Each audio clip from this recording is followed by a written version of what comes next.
মানুষের হিসাব নিকাশের সময় কাছে এসে গেছে, অথচ তারা এখনো উদাসীনতার মাঝে নিমজ্জিত হয়ে সত্য বিমুখ হয়ে আছে। যখন তাদের কাছে তাদের মালিকের কোনো নতুন উপদেশ আসে তখন মনে হয় তারা তা শুনছে, কিন্তু তারা তখনও নানা রকম অর্থহীন খেলায় মগ্ন থাকে। ওদের মন থাকে সম্পূর্ণ অমনোযোগী। যারা জালেম তারা গোপনে বলা বলি করে, এ মানুষটি তো তোমাদেরই মতো একজন মানুষ ছাড়া আর কিছুই নয়। তোমরা কি তারপরেও তার জাদুর ফাঁদে এসে যাবে? অথচ তোমরা তো সবকিছু দেখতে পাচ্ছ। সে বলল, আমার মালিক প্রতিটি কথা জানেন, তা আসমানে থাকুক কিংবা জমিনে, তিনি সব শোনেন, সব জানেন। তারা তো বরং কোরআনের ব্যাপারে বলে, এগুলো হচ্ছে অলীক স্বপ্ন মাত্র। সে নিজেই এসব উদ্ভাবন করেছে, কিংবা সে হচ্ছে একজন কবি। সে নবী হয়ে থাকলে আমাদের কাছে এমন সব নিদর্শন নিয়ে আসুক যা দিয়ে পূর্ববর্তীদের পাঠানো হয়েছিল। এদের আগে এমন সব জনপদ আমি ধ্বংস করেছি, তার অধিবাসীরা এসব নিদর্শন দেখেও ঈমান আনেনি। এরা কি এখন ঈমান আনবে?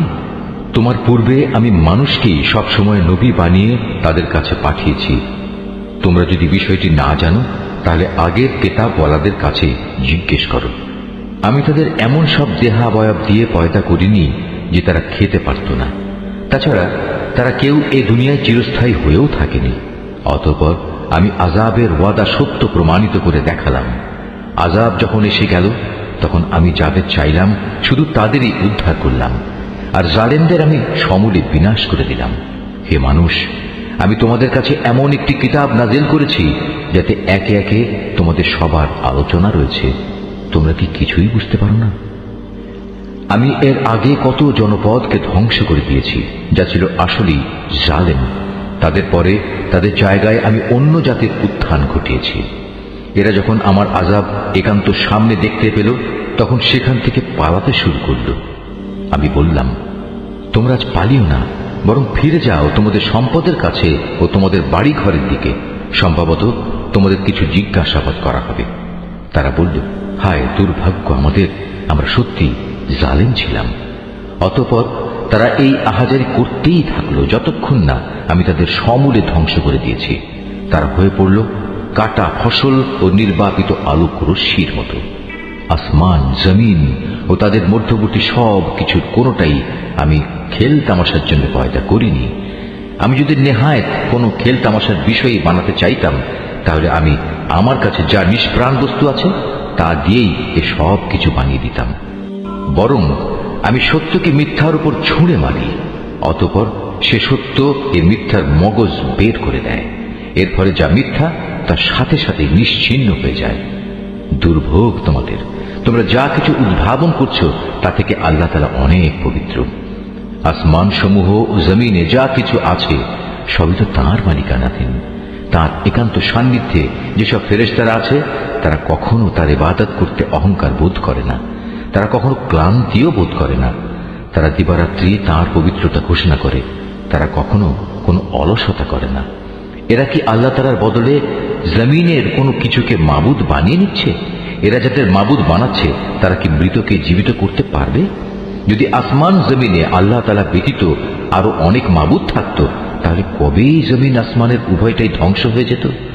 এরা যা কিছু বলে, আরশের মালিক আল্লাহ তাআলা সে সব কিছু থেকে পবিত্র ও মহান। তিনি যা কিছু করেন সে ব্যাপারে তাকে কোনো প্রশ্ন করা যায় না, বরং তাদেরই তাদের ক্রিয়াকলাপ সম্পর্কে প্রশ্ন করা হবে। এরা কি আল্লাহ তাআলা ছাড়া অন্য কাউকে মাবুদ বানিয়ে রেখেছে? হে নবী, তুমি বলো, তোমরা দলিল প্রমাণ উপস্থিত করো। আমার সাথীদের এ কিতাব কোরআন এবং আমার পূর্ববর্তীদের কিতাব সমূহ থেকে পারলে কোনো প্রমাণ উপস্থাপন করো। এদের অধিকাংশ মানুষই প্রকৃত সত্য জানে না, তাই সত্য থেকে এরা মুখ ফিরিয়ে নেয়। আমি তোমার আগে এমন কোন নবী পাঠাইনি যার কাছে ওহী পাঠিয়ে আমি একথা বলিনি যে আমি ছাড়া অন্য কোনো মাবুদ নেই এবং তোমরা সবাই আমারই ইবাদত করো। এই মূর্খ লোকেরা বলে, দয়াময় আল্লাহ তাআলা ফেরেশতাদের নিজের সন্তান বানিয়ে নিয়েছেন। তিনি এসব কথাবার্তা থেকে অনেক পবিত্র। বরং তারা হচ্ছে আল্লাহ তাআলার সম্মানিত বান্দা। তারা কখনো তার সামনে আগে বেড়ে কথা বলে না। তারা তো তার আদেশ অনুসারেই কাজ করে। তাদের সামনে পেছনে যা কিছু আছে তা সবই তিনি জানেন। তারা আল্লাহ তাআলার সমীপে শুধু সেসব লোকদের জন্যই কোনো সুপারিশ করে যাদের প্রতি আল্লাহ তাআলা সন্তুষ্ট রয়েছেন। তারা নিজেরাও সবসময় তার ভয়ে ভীত সন্ত্রস্ত থাকে।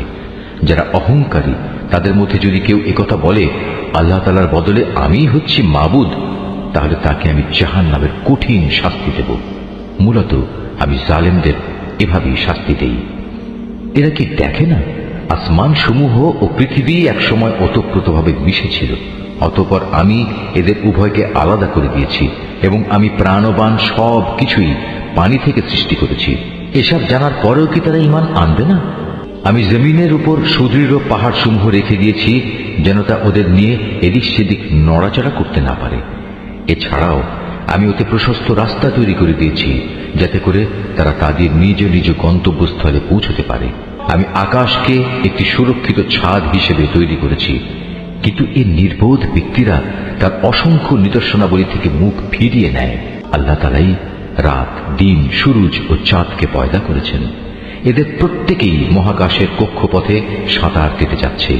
হে নবী, আমি তোমার পূর্বেও কোনো মানব সন্তানকে অনন্ত জীবন দান করিনি।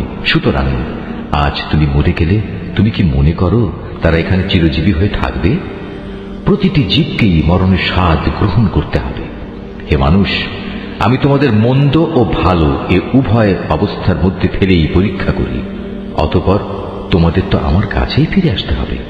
কাফেররা যখন তোমাকে দেখে তখন মনে হয় তারা তোমাকে কেবল তাদের বিদ্রূপের পাত্র রূপে গ্রহণ করে।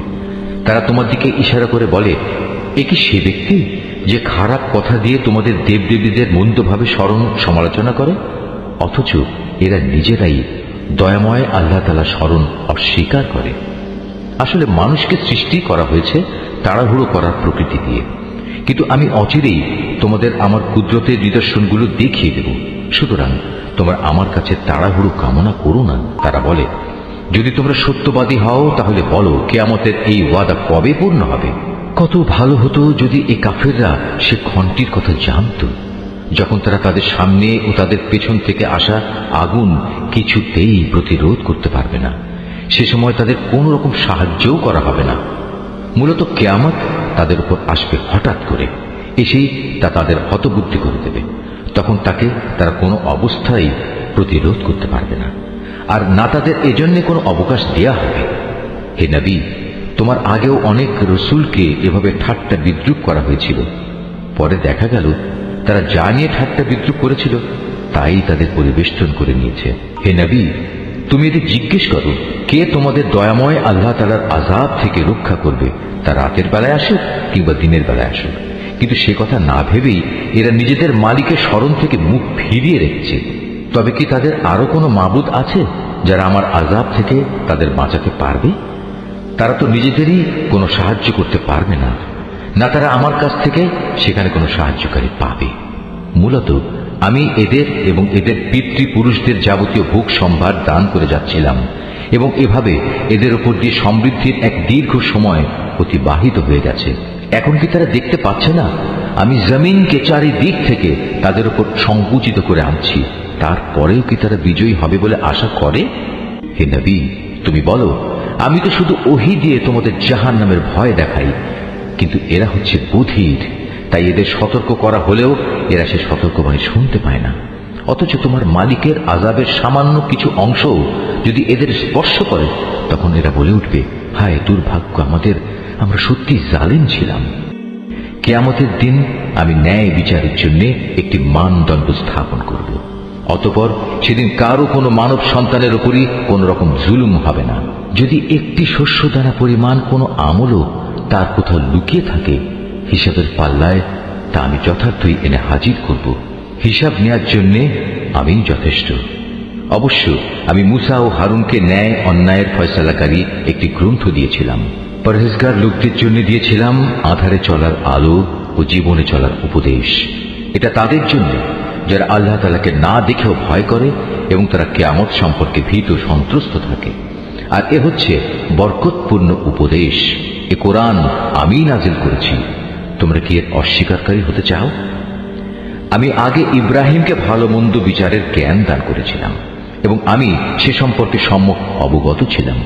যখন সে তার পিতা ও তার জাতির লোকদের বলল, এই নিষ্প্রাণ মূর্তিগুলো আসলে কি, যার ইবাদতের জন্য তোমরা শক্ত হয়ে বসে আছো?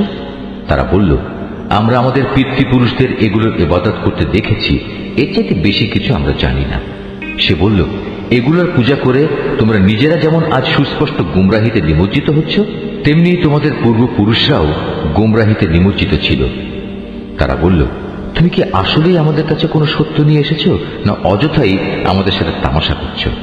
সে বলল, না, এটা কোনো তামাশা বিষয় নয়, বরং তোমাদের মালিক যিনি, তিনিই আসমান সমূহ ও জমিনের মালিক, তিনিই এগুলো সৃষ্টি করেছেন, আর আমি নিজেই হচ্ছি এ ব্যাপারে সাক্ষীদের একজন। আল্লাহ তাআলার শপথ, তোমরা এখান থেকে সরে গেলে আমি তোমাদের মূর্তিগুলোর ব্যাপারে একটা কৌশল অবলম্বন করব। অতঃপর তারা চলে গেলে ওদের বড়টি ছাড়া অন্য মূর্তিগুলোকে সে চূর্ণ বিচূর্ণ করে দিল, যাতে করে তারা তার ঘটনা জানার জন্য এ বড়টার দিকে ধাবিত হতে পারে। যখন তারা ফিরে এসে মূর্তিদের এ দুরবস্থা দেখল, তখন তারা বলল, আমাদের দেবতাদের সাথে এ আচরণ করল কে? যেই করেছে নিঃসন্দেহে সে জালেমদেরই একজন। লোকেরা বলল, আমরা শুনেছি এক যুবক ওদের সমালোচনা করছিল। হ্যাঁ, সে যুবককে বলা হয় ইব্রাহিম। তারা বলল, যাও, তাকে সব মানুষের চোখের সামনে এনে হাজির করো, যাতে করে তারা তার বিরুদ্ধে সাক্ষ্য দিতে পারে। ইব্রাহিমকে আনার পর তারা তাকে জিজ্ঞেস করল, হে ইব্রাহিম, তুমি কি আমাদের মূর্তিগুলোর সাথে আচরণ করেছ? সে বলল, বরং ওদের বড়টি সম্ভবত এসব কিছু ঘটিয়েছে, তোমরা মূর্তিগুলোকে জিজ্ঞেস করো না। তারা যদি কথা বলতে পারে তাহলে তারাই বলবে কে তাদের সাথে এই আচরণ করেছে। ইব্রাহিমের এই অভিনব যুক্তি শুনে তারা নিজেরা চিন্তা করে নিজেদের দিকে ফিরে এলো এবং একে অপরকে বলতে লাগলো, জালেম তো সে নয় যে ওটা ভেঙেছে, জালেম তো হচ্ছে তোমরা যারা এর পূজা করো। অতঃপর লজ্জায় ওদের মাথা অবনত হয়ে গেল। ওরা বলল, হে ইব্রাহিম, তুমি তো ভালো করে জানো এরা কথা বলতে পারে না। সে বলল, তাহলে তোমরা কেন আল্লাহ তাআলাকে বাদ দিয়ে এমন কিছুর পূজা করো যারা তোমাদের কোনো উপকারও করতে পারে না, তোমাদের কোনো অপকারও করতে পারে না? ঠিক তোমাদের জন্য, এবং আল্লাহ তাআলাকে বাদ দিয়ে তোমরা যাদের পূজা করো তাদের জন্য। তোমরা কি এদের এই অক্ষমতাটুকু বুঝতে পারছো না? এ সময় রাজার লোকেরা বলল, একে আগুনে পুড়িয়ে দাও।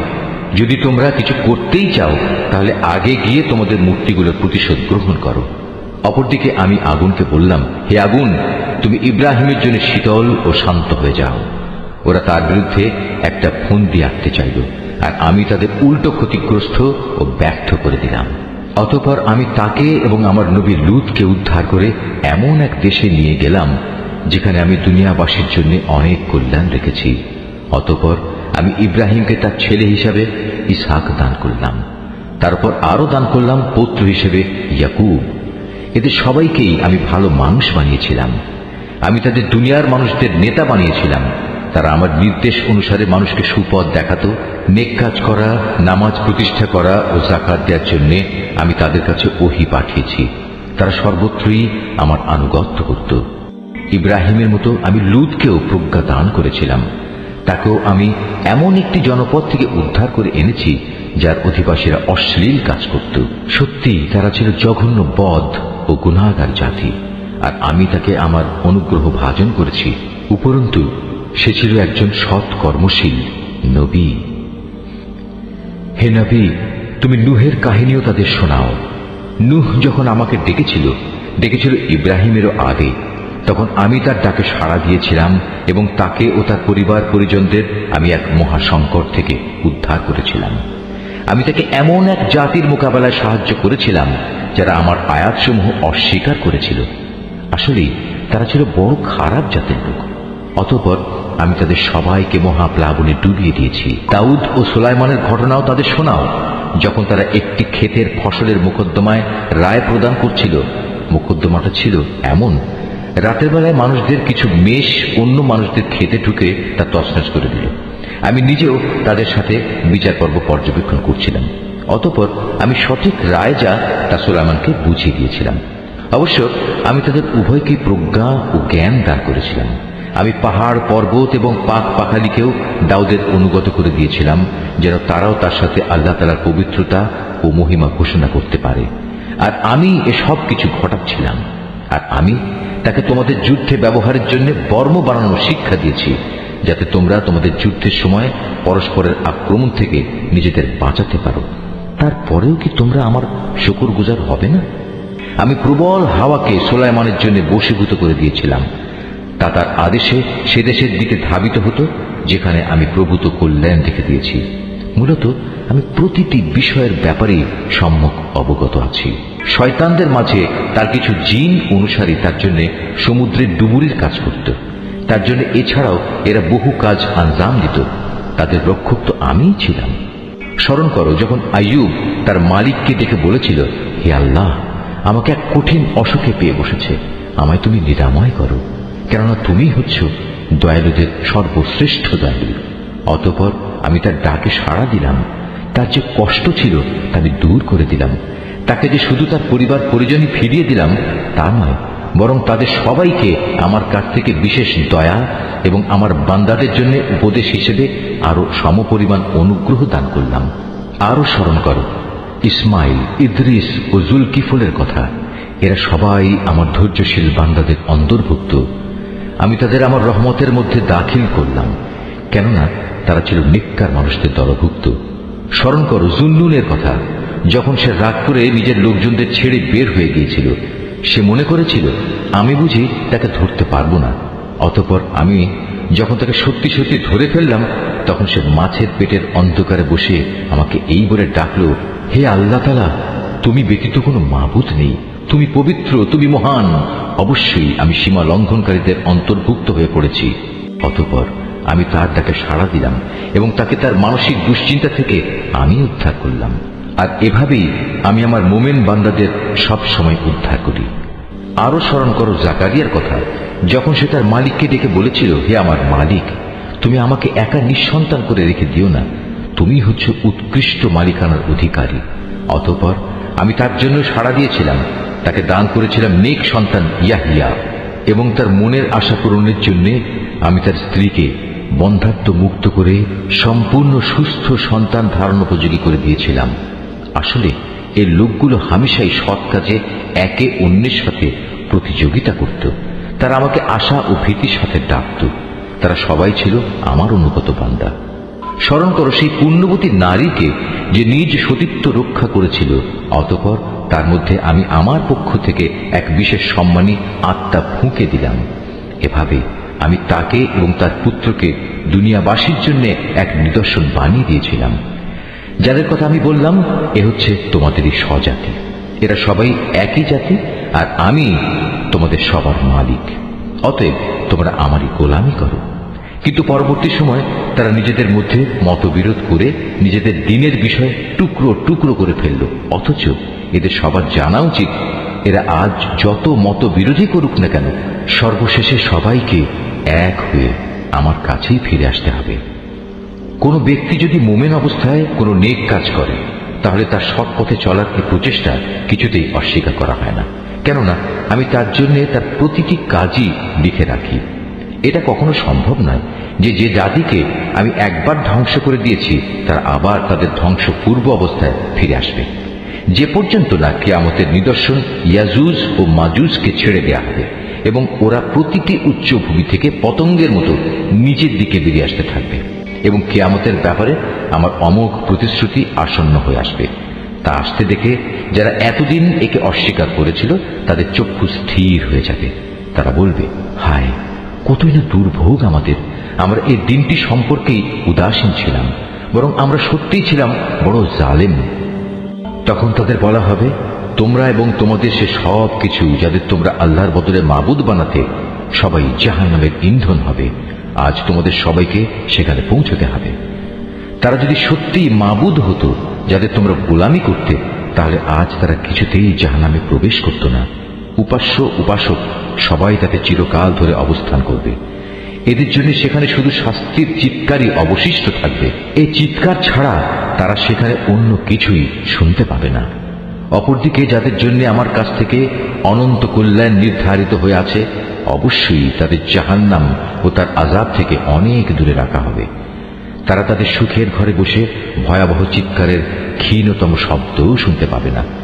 তাদের জন্য তো বরং সেখানে তাদের মন যা চায় তাই হাজির থাকবে, তাও থাকবে আবার চিরকাল ধরে। জাহান্নামের বড় ভীতি তাদের সেদিন মনে কোনো রকম দুশ্চিন্তা সৃষ্টি করতে পারবে না। সেদিন ফেরেশতারা তাদের অভিনন্দন জানিয়ে বলবে, তোমাদের সাথে যে ওয়াদা করা হয়েছিল এ হচ্ছে তোমাদের সে ওয়াদা পূরণের দিন। এটা এমন একদিন যেদিন আমি আসমান সমূহকে গুটিয়ে নেব, ঠিক যেভাবে কিতাব সমূহ গুটিয়ে ফেলা হয়। যেভাবে আমি একদিন এ সৃষ্টির সূচনা করেছিলাম সেভাবেই আমি আবার এর পুনরাবৃত্তি ঘটাবো। এটা এমন এক ওয়াদা যা পালন করা আমার উপর জরুরি, আর এ কাজ তো আমি করবই। আমি জবুর কিতাবেও এ উপদেশ উল্লেখের পর দুনিয়ার কর্তৃত্বের ব্যাপারে পরিষ্কার করে আমার এই কথা লিখে দিয়েছি। একমাত্র আমার যোগ্য বান্দারাই এই জমিনে নেতৃত্ব করার অধিকারী হবে। এ কথার মধ্যে আমার ইবাদত যোগার বান্দাদের জন্য সত্যি এক মহা পয়গাম নিহিত আছে। হে নবী, আমি তো তোমাকে সৃষ্টিকুলের জন্য রহমত বানিয়েই পাঠিয়েছি। তুমি এদের বলো, আমার উপর এই মর্মে ওহী পাঠানো হয়েছে যে তোমাদের মাবুদ একজনই। তোমরা কি তার অনুগত বান্দা হবে না? হ্যাঁ, তারা যদি তোমার কথা থেকে মুখ ফিরিয়ে নেয় তাহলে তুমি বলো, আমি তোমাদের জান্নাতের সুখবর দেওয়ার পাশাপাশি আযাবের ব্যাপারেও একই পরিমাণ সতর্ক করছি। আমি নিজেও একথা জানি না যে আযাবের ওয়াদা তোমাদের কাছে করা হয়েছে তা আসলে কি খুব কাছে নাকি তা অনেক দূরে। একমাত্র তিনিই জানেন যা কিছু উচ্চস্বরে বলা হয় এবং তিনিই জানেন যা কিছু তোমরা অন্তরে গোপন করো। আমি জানি না অবকাশের এই সময়টুকু হতে পারে তোমাদের জন্য এক পরীক্ষা মাত্র, কিংবা হতে পারে সুনির্দিষ্ট কিছু সময়ের জন্য তোমাদের কিছু মাল সম্পদ দান করা। সর্বশেষে সে বলল, হে আমার মালিক, তুমি এদের ব্যাপারটা ন্যায়ের সাথে মীমাংসা করে দাও। হে মানুষ, তোমরা আল্লাহ সম্পর্কে যা কিছু কথা বানাচ্ছ সে সব কিছুর অনিষ্টের ব্যাপারে একমাত্র আমাদের মালিক দয়াময় আল্লাহ তাআলার কাছেই আশ্রয় চাওয়া যেতে পারে। সূরা আল হজ, রহমান রহিম আল্লাহ তাআলার নামে।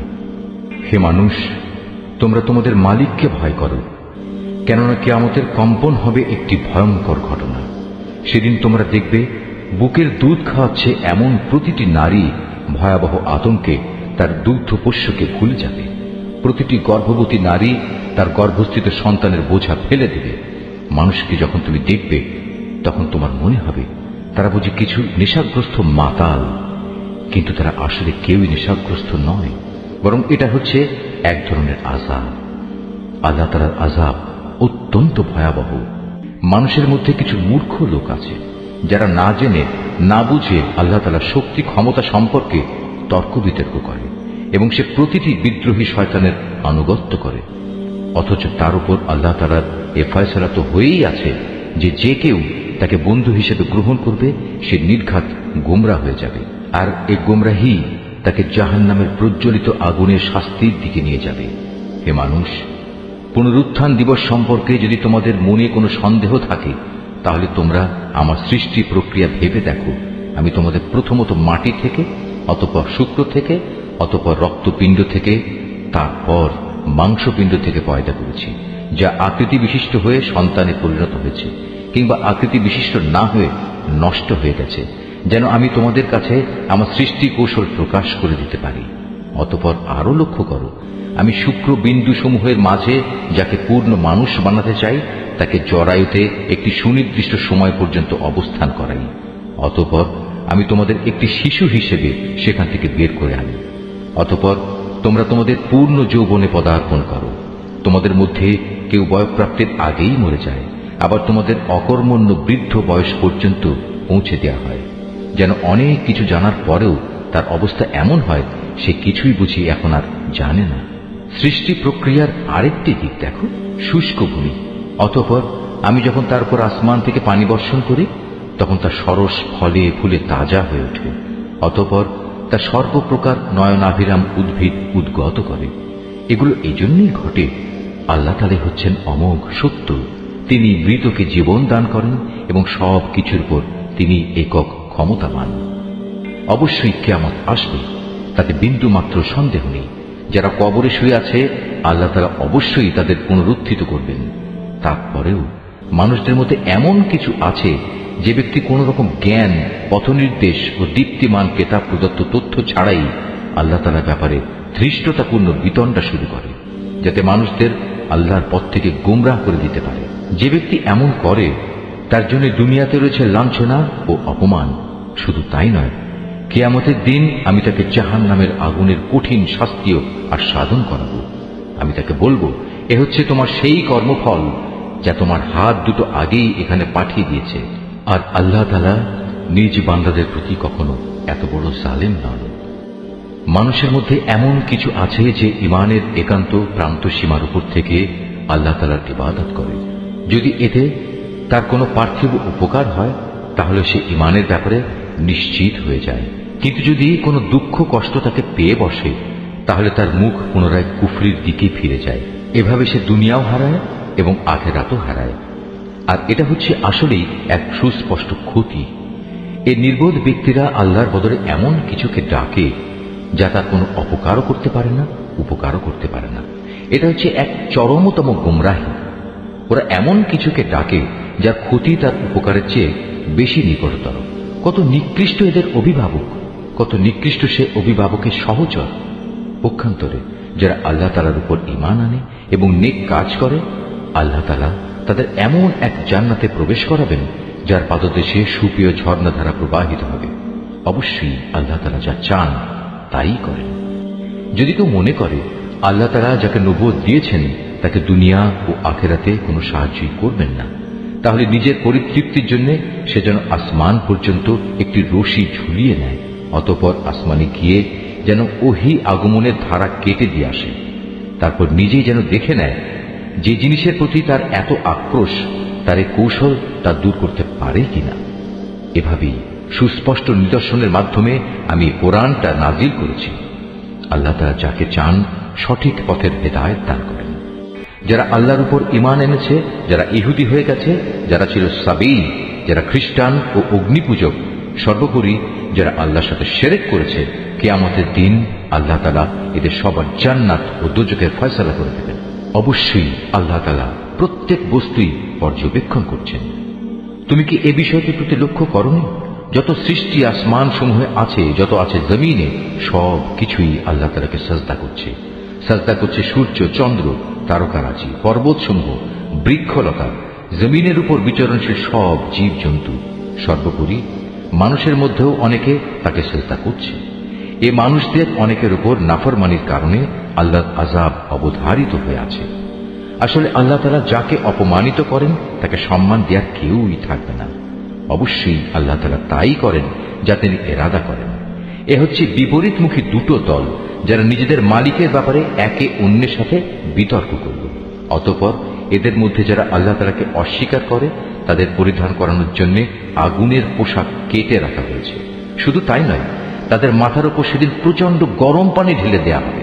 তার ফলে যা কিছু তাদের পেটের ভেতর আছে তা সব এবং চামড়াগুলো গলে যাবে। তাদের শাস্তির জন্য সেখানে আরো থাকবে বড় বড় লোহার গদা।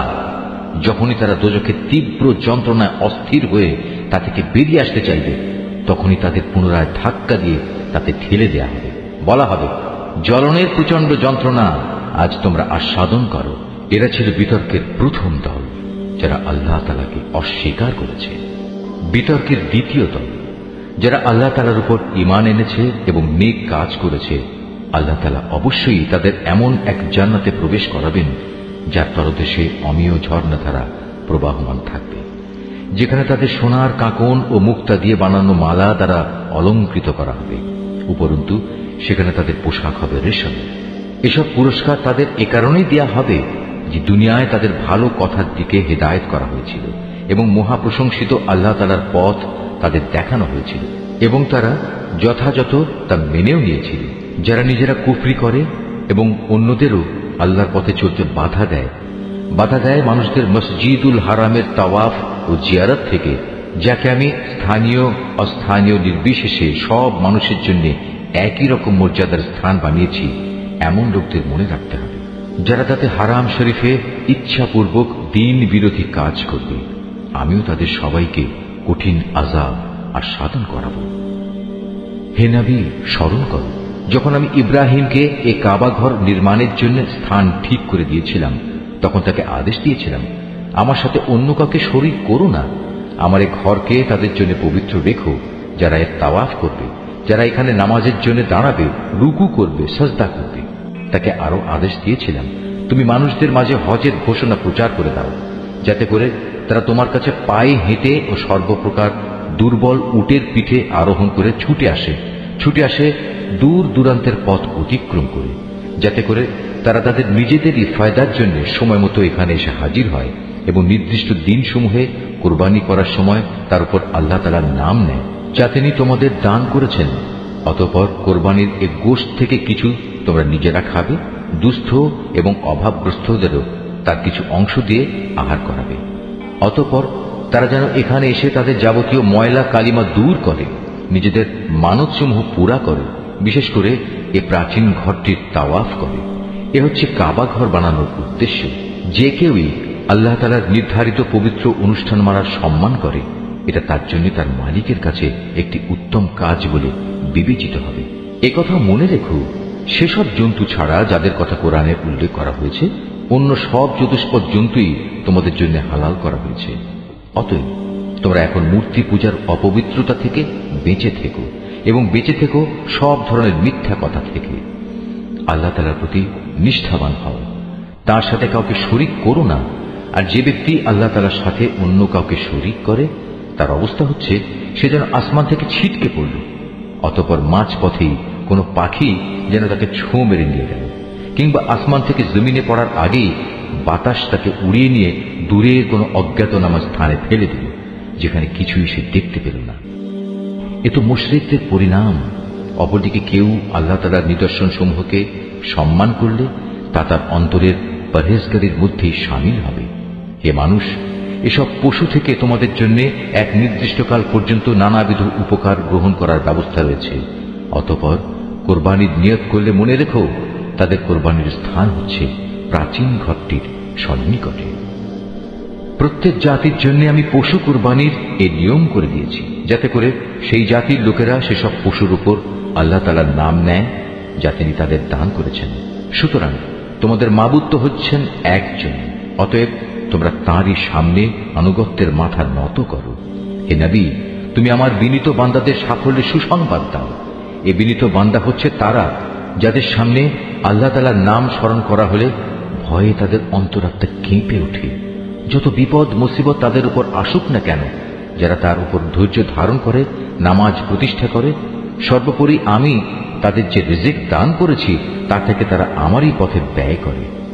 আমি তোমাদের জন্য কোরবানির উটগুলোকে আল্লাহ তাআলার নির্ধারিত নিদর্শন সমূহের মধ্যে শামিল করেছি। এতেই তোমাদের যাবতীয় মঙ্গল নিহিত রয়েছে। অতএব কোরবানি করার সময় তাদের সারিবদ্ধভাবে দাঁড় করিয়ে তাদের উপর আল্লাহ তাআলার নাম নাও।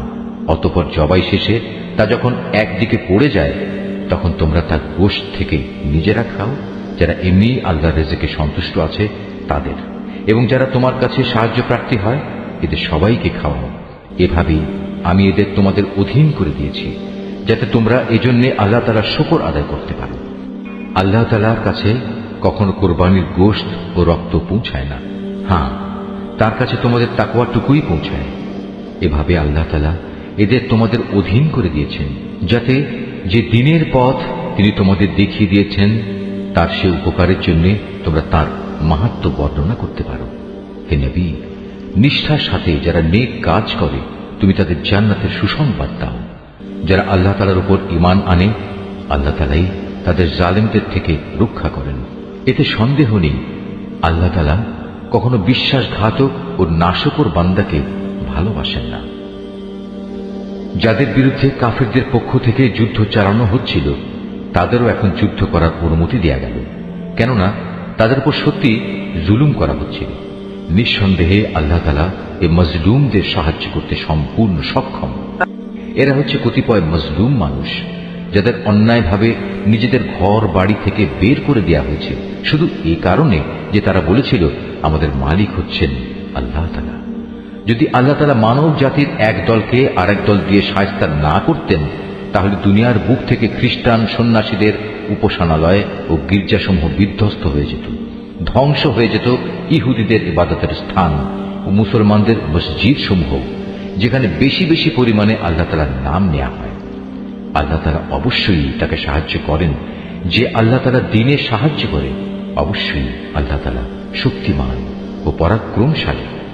আমি যদি এ মুসলমানদের আমার জমিনে রাজনৈতিক প্রতিষ্ঠা দান করি, তাহলে তারা প্রথমে নামাজ প্রতিষ্ঠা করবে, দ্বিতীয়ত যাকাত আদায়ের ব্যবস্থা করবে, আর নাগরিকদের তারা সৎ কাজের আদেশ দেবে এবং মন্দ কাজ থেকে বিরত রাখবে। তবে অবশ্য সব কাজের চূড়ান্ত পরিণতি একান্তভাবে আল্লাহ তাআলারই এখতিয়ারভুক্ত। হে নবী, এই লোকেরা যদি তোমাকে মিথ্যা সাব্যস্ত করে তাতে তোমার উদ্বেগের কিছুই নেই। এদের আগে নূহের জাতি, আদ ও সামুদের লোকেরাও তাদের নবীদের মিথ্যা সাব্যস্ত করেছিল। ইব্রাহিমের জাতি এবং লূতের জাতিও তাই করেছিল। আরো করেছে মাদিয়ানের অধিবাসীরা। মুসাকেও মিথ্যাবাদী বলা হয়েছে। তারপরেও আমি এই কাফেরদের ঢিল দিয়ে রেখেছিলাম। অতঃপর সময় এসে গেলে আমি তাদের ভীষণভাবে পাকড়াও করেছি। কি ভয়ঙ্কর ছিল আমার সে আযাব! আমি ধ্বংস করেছি আরো অনেক জনপদ যার অধিবাসীরা ছিল জালেম। অতঃপর তা বিধ্বস্ত হয়ে মুখ থুবড়ে পড়ে থাকল। কত কূপ পরিত্যক্ত হয়ে পড়ল, কত শখের সুন্দর প্রাসাদ বিরান হয়ে ধ্বংসস্তূপে পরিণত হয়ে গেল। এরা কি জমিনে ঘুরে ফিরে এগুলো পর্যবেক্ষণ করেনি? পর্যবেক্ষণ করলে এদের অন্তর এমন হবে যা দ্বারা এরা তা বুঝতে পারবে, তাদের কান এমন হবে যা দ্বারা তারা শুনতে পারবে। আসলে অবোধ নির্বোধের চোখ তো কখনো অন্ধ হয়ে যায় না। অন্ধ হয়ে যায় সেই অন্তর যা মনের ভেতরে লুকিয়ে থাকে। হে নবী, এরা তোমার কাছে আযাবের ব্যাপারে তাড়াহুড়ো করে। তুমি বলো, আল্লাহ তাআলা কখনো তার ওয়াদার বরখেলাপ করেন না। তোমার মালিকের কাছে যা একদিন, তা তোমাদের গণনার 1000 বছরের সমান। আরো কত জনপদ ছিল, তাদের আমি প্রথম দিকে ঢিল দিয়ে রেখেছিলাম, অথচ তারা ছিল জালেম। অতঃপর এক সময় আমি তাদের কঠিন পাকড়াও করেছিলাম। পরিশেষে সবাইকে আমার কাছেই ফিরে আসতে হবে। হে নবী, তুমি বলো, হে মানুষ, আমি তো তোমাদের জন্য আযাবের একজন সুস্পষ্ট সতর্ককারী মাত্র। যারা আল্লাহর উপর ঈমান আনে এবং সে অনুযায়ী নেক কাজ করে, তাদের জন্য রয়েছে আল্লাহ তাআলার ক্ষমা ও সম্মানজনক জীবিকা। অপরদিকে যারা আমার আয়াতসমূহ ব্যর্থ করে দেওয়ার চেষ্টা করে, তারাই জাহান্নামের অধিবাসী হবে। হে নবী, আমি তোমার আগে এমন কোন নবী কিংবা রসুলই পাঠাইনি যারা এই ঘটনার সম্মুখীন হয়নি যে যখন সে নবী আল্লাহর আয়াতসমূহ পড়ার আগ্রহ প্রকাশ করল, তখন শয়তান তার সে আগ্রহের কাজে কাফেরদের মনে সন্দেহ ঢেলে দেয়নি। অতঃপর আল্লাহ তাআলা শয়তানের নিক্ষিপ্ত সন্দেহগুলো মিটিয়ে দেন এবং নিজের আয়াতসমূহকে আরো মজবুত করে দেন। আল্লাহ তাআলা সব কিছু জানেন, তিনি হচ্ছেন বিজ্ঞ কুশলী। এটা এই কারণে যেন আল্লাহ তাআলা এর মাধ্যমে শয়তানের প্রক্ষিপ্ত সন্দেহগুলোকে সেসব মানুষের পরীক্ষার বিষয়ে বানিয়ে দিতে পারেন যাদের অন্তরে আগে থেকে মুনাফিকের ব্যাধি আছে। উপরন্তু যারা একান্ত পাষাণ হৃদয়, অবশ্যই এই জালেমরা অনেক মতবিরোধ ও সন্দেহে নিমজ্জিত হয়ে আছে। এটা এই কারণে যাদের আল্লাহ তাআলার কাছ থেকে জ্ঞান দেয়া হয়েছে, তারা যেন জানতে পারে এটাই যা তুমি পড়লে তোমার মালিকের পক্ষ থেকে আসা সত্য। অতঃপর তারা যেন তাতে পুরোপুরি ঈমান আনে এবং তাদের মন যেন সেদিকে আরো আকৃষ্ট হয়ে পড়ে। অবশ্যই আল্লাহ তাআলা ঈমানদারদের সঠিক পথে পরিচালিত করেন। যারা আল্লাহ তাআলাকে অস্বীকার করে, তারা এই কোরআনের ব্যাপারে সন্দেহ পোষণ করা থেকে কখনো বিরত হবে না, যতক্ষণ না একদিন আকস্মিকভাবে তাদের উপর কিয়ামত এসে পড়বে, অথবা তাদের উপর একটি অবাঞ্ছিত ও ভয়ঙ্কর দিনের আযাব আসবে। সেদিন চূড়ান্ত বাদশাহী হবে একমাত্র আল্লাহ তাআলা। তিনি তাদের সবার মাঝে ফয়সালা করবেন। অতঃপর যারা তাঁর উপর ঈমান এনেছে এবং সে মোতাবেক নেক কাজ করেছে, তারা সেদিন নিয়ামতে পরিপূর্ণ জান্নাতে অবস্থান করবে। যারা আল্লাহ তাআলাকে অস্বীকার করেছে এবং আমার আয়াতসমূহকে মিথ্যা প্রতিপন্ন করেছে, তাদের জন্য অপমানজনক আযাবের ব্যবস্থা থাকবে। যারা আল্লাহ তাআলার পথে তাঁরই সন্তুষ্টির জন্য নিজেদের ভিটে মাটি ছেড়ে গেছে, পরে আল্লাহর পথে নিহত হয়েছে কিংবা এমনি মৃত্যুবরণ করেছে, অবশ্যই আল্লাহ তাআলা কিয়ামতের দিন তাদের উত্তম রিজিক দান করবেন। নিঃসন্দেহে আল্লাহ তাআলা হচ্ছেন সর্বোত্তম রিজিক দাতা। তিনি অবশ্যই তাদের এমন এক স্থানে প্রবেশ করাবেন যা তারা খুবই পছন্দ করবে। নিঃসন্দেহে আল্লাহ তাআলা প্রজ্ঞাময় ও একান্ত সহনশীল। এটা হচ্ছে তাদের প্রকৃত অবস্থা। অপরদিকে কোনো ব্যক্তি দুশমনকে যদি ততটুকুই কষ্ট দেয় যতটুকু কষ্ট তাকে দেয়া হয়েছিল, তার সাথে যদি তার উপর বাড়াবাড়িও করা হয়, তাহলে আল্লাহ তাআলা অবশ্যই এই মজলুম ব্যক্তির সাহায্য করবেন। নিঃসন্দেহে আল্লাহ তাআলা মানুষের পাপ মোচন করেন এবং তাদের ক্ষমা করে দেন। এ হচ্ছে আল্লাহর নিয়ম। আল্লাহ তাআলা রাতকে দিনের মধ্যে আবার দিনকে রাতের মধ্যে ঢুকিয়ে দেন। অবশ্যই আল্লাহ তাআলা সবকিছু শোনেন, সবকিছুই দেখেন। এটা হচ্ছে আল্লাহর নিয়ম। আল্লাহ তাআলাই হচ্ছেন একমাত্র সত্য। প্রয়োজন পূরণের জন্য যাদের এরা আল্লাহ তাআলার বদলে ডাকে তা সম্পূর্ণ বাতিল ও মিথ্যা, এবং আল্লাহ তাআলাই হচ্ছেন সমুচ্চ, তিনি হচ্ছেন মহান। তুমি কি তাকিয়ে দেখোনি আল্লাহ তাআলা কিভাবে আসমান থেকে পানি বর্ষণ করেন, অতঃপর এ পানি পেয়ে জমিন সবুজ শ্যামল হয়ে ওঠে? নিশ্চয়ই আল্লাহ তাআলা স্নেহপরায়ণ, তিনি তাদের যাবতীয় সূক্ষ্ম বিষয়ের খবর রাখেন। আসমান সমূহ ও জমিনে যেখানে যা কিছু আছে সবই তাঁর জন্য। আল্লাহ তাআলা হচ্ছেন সব ধরনের অভাব মুক্ত ও যাবতীয় প্রশংসার একমাত্র মালিক। তুমি কি দেখতে পাও না আল্লাহ তাআলা কিভাবে এ জমিনে যা কিছু আছে তাকে এবং সমুদ্রে বিচরণশীল জলযানকে নিজের আদেশক্রমে তোমাদের অধীন করে দিয়েছেন? তিনি আসমানকে ধরে রেখেছেন যাতে করে তা জমিনের উপর পড়ে না যায়, কিন্তু তার আদেশের সাথে যখন পড়ে যাবে সেটা হবে ভিন্ন কথা। অবশ্যই আল্লাহ তাআলা মানুষদের সাথে স্নেহপ্রবণ ও দয়াবান। তিনি তোমাদের জীবন দান করেছেন, অতঃপর তিনি তোমাদের মৃত্যু দেবেন, পুনরায় তিনি তোমাদের জীবন দান করবেন। মানুষ আসলেই অতিমাত্রায় অকৃতজ্ঞ, তারা সবাই ভুলে যায়। প্রত্যেক জাতির জন্যই আমি ইবাদতের কিছু আচার অনুষ্ঠান ঠিক করে দিয়েছি যা তারা পালন করে। অতএব এ ব্যাপারে তারা যেন অবশ্যই তোমার সাথে কোনো তর্ক না করে। মানুষদের তুমি তোমার মালিকের দিকে ডাকতে থাকো, অবশ্যই তুমি সঠিক পথের উপর রয়েছ। তারপরেও তারা যদি তোমার সাথে বাক বিতণ্ডা করে তাহলে তুমি বলে দাও, তোমরা আমার সাথে যা কিছু করছো আল্লাহ তাআলা তা ভালো করে জানেন।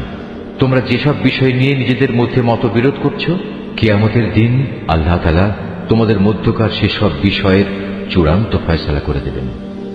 তুমি কি জানো না আসমান ও জমিনে যা কিছু আছে আল্লাহ তাআলা তার সম্পর্কে সম্যক অবগত রয়েছেন। এর সবকিছু একটি কিতাবে সংরক্ষিত রয়েছে। এই সংরক্ষণ প্রক্রিয়াটা আল্লাহ তাআলার কাছে অত্যন্ত সহজ একটি কাজ। তারপরেও তারা আল্লাহ তাআলাকে বাদ দিয়ে এমন সব কিছুর গোলামি করে যার সমর্থনে আল্লাহ তাআলা কোনো দলিল প্রমাণ নাজিল করেননি, এবং যে ব্যাপারে তাদের নিজেদের কাছেও কোনো জ্ঞান নেই। বস্তুত সীমা লঙ্ঘনকারীদের জন্য কিয়ামতের দিন কোনোই সাহায্যকারী থাকবে না। হে নবী, যখন এদের সামনে আমার সুস্পষ্ট আয়াতসমূহ তেলাওয়াত করা হয় তখন তুমি কাফিরদের চেহারায় তীব্র অসন্তোষ দেখতে পাবে। অবস্থা দেখে মনে হয় যারা তাদের সামনে আয়াত তেলাওয়াত করছে এরা বুঝি এখনই তাদের উপর হামলা করবে। হে নবী, তুমি এদের বলো, আমি কি তোমাদের এর চাইতে মন্দ কিছু সংবাদ দেব? তা হচ্ছে জাহান্নামের আগুন। আল্লাহ তাআলা যার ওয়াদা করেছেন তাদের সাথে যারা আল্লাহ তাআলাকে অস্বীকার করে, আবাসস্থল হিসেবে তা কত নিকৃষ্ট। হে মানুষ, তোমাদের জন্য এখানে একটি উদাহরণ পেশ করা হচ্ছে, কান পেতে তা শোনো। আল্লাহ তাআলা ছাড়া তোমরা যাদের ডাকো তারা তো কখনো ক্ষুদ্র একটি মাছও তৈরি করে দেখাতে পারবে না, যদি এ কাজের জন্য তারা সবাই একত্রিতও হয়। যদি সে মাছি তাদের কাছ থেকে কোনো কিছু ছিনিয়ে নিয়ে যায় তবে তারা তার কাছ থেকে তা ছাড়িয়েও নিতে পারবে না। যাদের এতটুকু ক্ষমতা নেই, কত দুর্বল তারা যারা এদের কাছে সাহায্য প্রার্থনা করে। কত দুর্বল তারা যাদের কাছে এ সাহায্য চাওয়া হচ্ছে। এ মূর্খ ব্যক্তিরা আল্লাহ তাআলাকে কোনো মূল্যায়নই করতে পারেনি, ঠিক যেভাবে তার ক্ষমতার মূল্যায়ন করা উচিত ছিল। আল্লাহ তাআলা নিশ্চয়ই পরাক্রমশালী। আল্লাহ তাআলা তার ওহী বহন করার জন্য ফেরেশতাদের মধ্যে থেকে বাণীবাহক মনোনীত করেন। মানুষদের ভেতর থেকেও তিনি এটা করেন। অবশ্যই আল্লাহ তাআলা সবকিছু শুনেন ও সবকিছু দেখেন।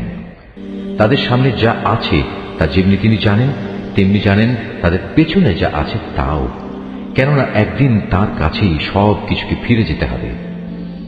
এই আয়াতটি যিনি তেলাওয়াত করবেন এবং যিনি এই আয়াতটির তেলাওয়াত শুনবেন তারা যদি শাফি মাযহাবের অনুসারী হন তাহলে তাদের সবাইকে এই আয়াতের সাজদাটি আদায় করতে হবে। তাদের জন্য এটা ওয়াজিব। হে মানুষ, যারা ঈমান এনেছো, তোমরা আল্লাহ তাআলার সামনে রুকু করো, সাজদা করো এবং তোমাদের মালিকের যথাযথ ইবাদত করো, নেক কাজ করতে থাকো। আশা করা যায় এতে করে তোমরা মুক্তি পেয়ে যাবে। আর আল্লাহ তাআলার পথে তোমরা জিহাদ করো, যেমনি তার জন্য জিহাদ করা তোমাদের উচিত। তিনি দুনিয়ার নেতৃত্বের জন্য তোমাদেরই মনোনীত করেছেন এবং এই জীবন বিধানের ব্যাপারে তিনি তোমাদের উপর কোনো সংকীর্ণতা রাখেন। তোমরা প্রতিষ্ঠিত থেকো তোমাদের আদি পিতা ইব্রাহিমের দ্বীনের উপর। সে আগেই তোমাদের মুসলিম নাম রেখেছিল। এর কোরআনের মধ্যেও তোমাদের এ নামই দেয়া হয়েছে, যেন তোমাদের রাসূল তোমাদের মুসলিম হবার উপর সাক্ষ্য প্রদান করতে পারে, আর তোমরাও দুনিয়ার গোটা মানব জাতির উপর আল্লাহর দ্বীনে সাক্ষ্য প্রদান করতে পারো। অতএব নামাজ প্রতিষ্ঠা করো, যাকাত আদায় করো এবং আল্লাহ তাআলার রশি শক্তভাবে ধারণ করো। তিনিই হচ্ছেন তোমাদের একমাত্র অভিভাবক। কত উত্তম অভিভাবক তিনি, কত উত্তম সাহায্যকারী তিনি।